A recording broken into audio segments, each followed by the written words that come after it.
Ya, bisa nggak? Ini ada berapa? Ada 12. Berarti di sini hasilnya berapa? 6 kali 2. 6 kali 2. Nah, kayak gitu ya. Jadi minus satu itu akan mengadjust gitu ya. Kalau kita misalnya V2 kemudian view 12 bagi 3 bisa nggak? Bisa ya. 3, minus satu. Berarti berapa baris? 3 baris 4 kolom. Jadi kita kita pakai 4 bisa nggak Pak? Bisa, kita pakai 4 bisa. View kemudian 3,4 juga bisa gitu. Tapi kalau misalnya nggak pakai 4, kita bisa memberikan minus satu, maka dia akan mengadjustnya gitu ya. Itu kadang-kadang ada yang seperti itu. Kalau kita nggak paham ini dari mana gitu ya, bisa di googling sih ya. View kemudian 4, minus satu, berarti berapa? Berapa kolom? Ya, itu ya, itu adalah minus satu ya. Oke, itu bicara tentang TensorFlow. Coba kita lihat ada lagi apa enggak. Hmm? Bingung dia. Bingung dia. Coba aja ya. V2 view 6 minus 1,6 bisa nggak? Bisa ya. Jadi yang pasti yang mana? Yang kolomnya kan. Tapi kalau V2 kemudian view kemudian minus satu, dia butuh kepastian juga ya. Error ya. Only one dimension can be inferred ya. Cuma satu ya. Ya, kasih ya, kecuali kalau misalnya kita kasih 7 gitu ya. Error nggak kalau 7? Hmm? Error ya. Ya karena 12 kan. Dia mau mau kasih berapa? Nggak bisa ya. Oke. 12 bisa nggak 12? Bisa ya. Ini adalah 12 baris ya. Tapi kalau kita kasih minus satu kemudian 12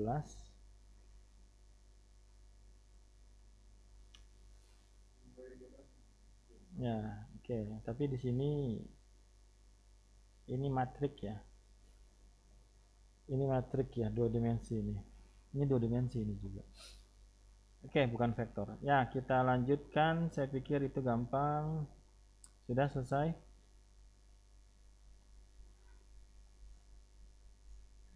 Nanti ada juga yang bicara tentang ini sudah tadi ya. Ini sudah. Ini tadi sudah.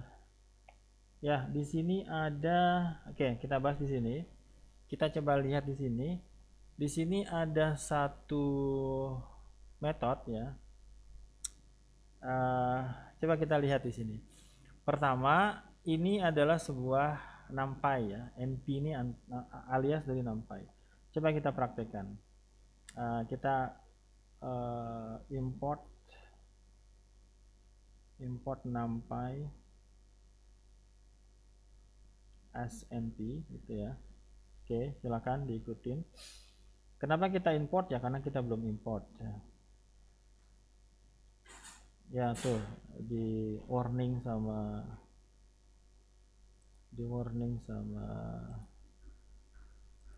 Google Colab ya, sama Google. Oke, coba E sama dengan ini konversi antara satu struktur data dengan struktur data yang lain. Banyak ini ya.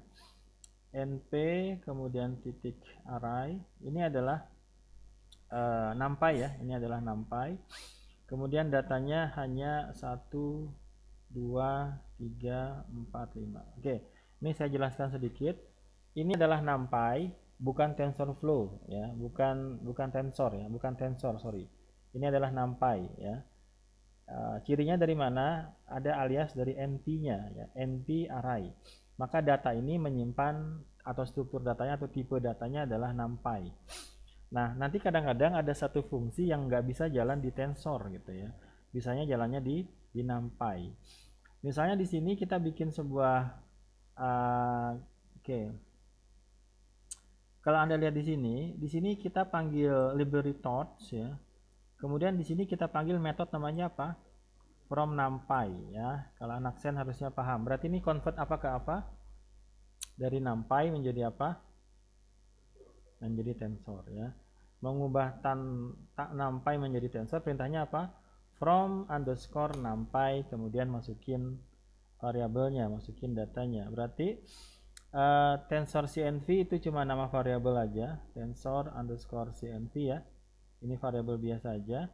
Kemudian apa tadi perintahnya? Torch ya, torch titik from numpy, from underscore from numpy ya, from numpy. Kemudian kita masukin variabel a-nya ini ya. Oke, berarti ini adalah numpy, ini adalah library torch. Di situ ada metode namanya from numpy. Kemudian kita convert numpy-nya menjadi tensor ya. Oke, kemudian di sini kita ngecek nilainya sama ngecek tipenya ya. Jadi print tensor CNV, oke, print, oke, type ya, tensor CNV type, oke, ya, oke, sudah ya. Oke, ini salah satu metodenya. Oke, saya belum running ini, sorry ya. Harus di running dulu. Kita running dulu ya. Kalau ada error ya tinggal lihat apa errornya. Torch is not defined. Oke. Ya. Import. Kenapa torchnya jadi nggak dikenal? Oh, tadi saya merubah GPU-nya ya. Maka dia nggak restart ya. Ya, bisa ya? Oke. Apa yang kita bisa ambil pelajaran di sini? Kita punya tipe data apa di sini? NumPy ya. Ini adalah NumPy. Kita punya dua tipe data di sini. Yang pertama adalah NumPy, ada torch ya. Nanti kadang-kadang kita pakai list juga gitu ya. Oke. Nah, mana perintahnya? Ini perintahnya ya. Torch, kemudian from NumPy A. Maka di sini kalau kita lihat ya, yang tadinya adalah Pak, bagaimana dengan A-nya Pak? Ya tinggal di print aja. Print apa? Print A ya, kemudian print type A gitu ya. Type A. Type A kayak gini kah? Oke, gitu ya. Itu bedanya tensor sama NumPy gitu ya. 9/5 gitu. Jadi nanti Anda jangan kaget ketika masuk di scriptnya yang agak panjang akan ada, biasalah ya, kita convert satu struktur data ke struktur data yang lain, tipe data yang lain ya, tinggal kita tahu aja metodenya apa ya, fungsinya apa ya. Di sini adalah contoh bagaimana kita mengubah satu tipe data yang namanya NumPy menjadi tensor gitu ya. Loh, berarti kebalikannya ada dong Pak ya, harusnya ada ya. Oke, berarti harus ada dari tensor ke NumPy-nya.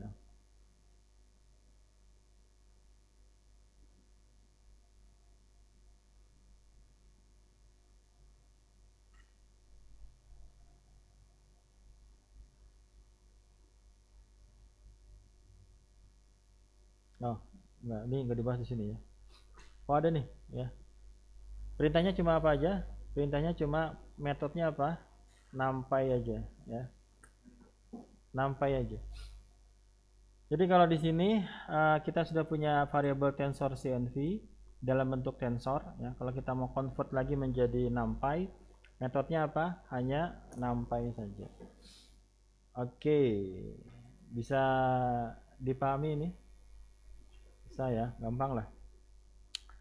Ya, yang online masih bisa ngikutin. Kayaknya nggak selesai sampai jam 10.30 ini ya. Masih ya. Sampai jam 12 ya. Ya, yang sedang bekerja ya silahkan nanti bisa ngikutin lagi, ini saya rekam ya. Oke, ya coba kita lihat di, nanti kalau sudah dasarnya sudah agak lumayan nanti saya saya langsung masuk ke scriptnya ya. Two dimensional slicing optimization gradient. Coba kita lihat yang 6.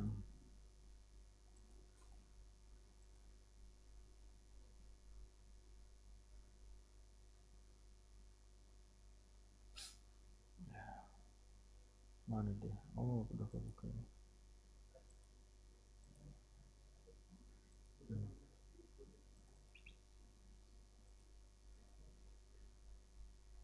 Ya, oke. Ini kita bikin agak cepat aja.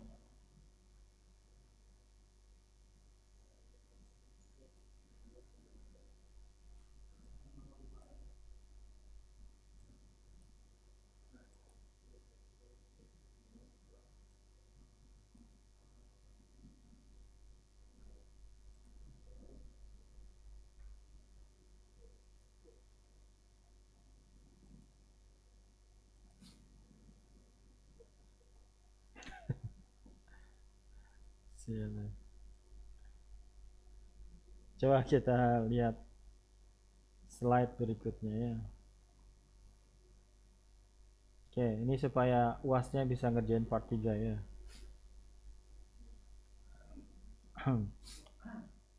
Ya, oke. Di sini ada kita kasih nama dulu torch 2 aja. Oke, kita convert. Ya, export to PDF.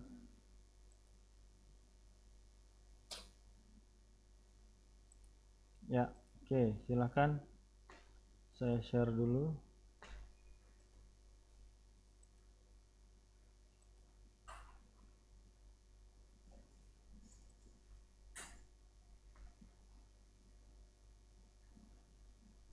Sudah? Udah sampai belum? Belum ya.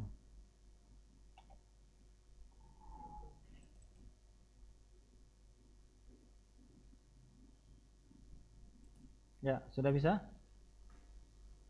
Tos 2-nya udah sampai? Sudah. Ya. Sudah, Pak. Oke ya, kita coba lanjut. Mudah-mudahan laptop saya nggak nge-lag ya. Ya, oke. Di sini kita bahas di pembahasan berikutnya ya. Dokumennya. Ya, oke. Kita masuk di torch 2. Ini saya cepat aja. Dari tadi cepat aja itu coba juga Pak. Ya, oke. Di sini kita masuk kepada beberapa operasi ya. Kalau kemarin saya kasih tugas Anda ngerjain apa namanya? TensorFlow ya. Di sini kita punya beberapa operasi yang ada di torch ya. Sama sepertinya ya. Coba perhatikan di sini. Di sini kita punya dua tensor ya. Jadi misalnya Anda pernah ketemu struktur data yang namanya array gitu ya. Kalau di Python ada namanya list gitu ya, ada yang namanya dictionary gitu ya. Dictionary, kemudian ada yang namanya set gitu ya. Nah, di sini kita ketemu struktur data namanya apa? Tensor. Nah, sekarang kita akan belajar operasi-operasi pada tensor ya. Jadi nanti ya sama seperti Anda ingat mata kuliah aljabar linear aja gitu ya. Coba kita bahas di sini ya. Kalau mau dicoba silakan nanti. Di sini kita define ada berapa tensor di sini? Ada dua ya. Yang pertama T1, yang kedua apa? T2 gitu ya. Silakan nanti dicoba. Nah, kemudian kita masuk kepada operasi yang pertama ya. Operasi yang pertama di sini kita akan menjumlahkan dua tensor. Oke. Nah, di sini ingat di aljabar linear ada penjumlahan dua buah matrik ya. Ada penjumlahan dua buah matrik ya. Maka di sini sama seperti mata kuliah aljabar linear, bedanya adalah penjumlahan dua buah tensor. Nah, berarti elemen-elemen yang posisinya sama, maka mereka akan dijumlahkan. Gampang kan? Gampang ya. Oke, ya, ini aljabar linear dikasih apa namanya steroid katanya ya. Oke, jadi kalau Anda mau coba silahkan. Cuma ini gampangnya adalah ada dua tensor yang kita jumlahkan. Jadi nanti operasinya seperti operasi pada sebuah matrik ya. Maka di sini apa? Penjumlahan dua buah tensor. Masih bisa dipahami di sini. Yang kedua, kita ketemu sama loh, mana nih? Kita ketemu sama perkalian ya, sama perkalian. Oke. Saya potong di sini biar nggak terlalu lama.